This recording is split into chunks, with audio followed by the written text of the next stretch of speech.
Hello mga ka-journey mga palangga! Pag-usapan natin ngayon ang ilang psychological na payo para makuha ang loob ng mga tao. Una, kapag may nambastos o nang insulto sa iyo, manatiling kalmado at tanungin, ayos ka lang ba?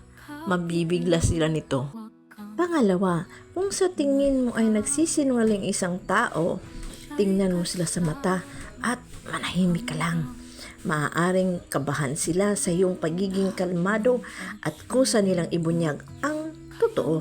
Pangatlo, sa isang pagtatalo, panatilihing mahinahon ang iyong boses, magmumukha kang mas may kontrol.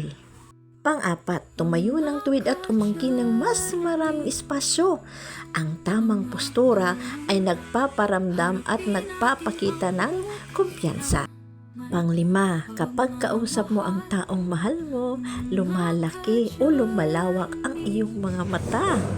Pang-anim, huwag masyadong magtiwala sa mga kaibigan. Sa halip matutong gamitin ng matalino ang iyong mga kaaway. Huwag kailanman kamuhian ang iyong mga kaaway. Nakakaepekto ito sa iyong konsentrasyon. Ito, ipakita ang iyong halaga sa pamamagitan ng gawa, hindi lang salita. Patunayan ang iyong punto sa pamamagitan ng iyong mga ginagawa kaysa sa pagkikipagtalo. Sa bawat hakbang, siya ang sandigan. Mga ka-journey, mga palangga, to God be all the glory. Bye! Lahat ng pagsubok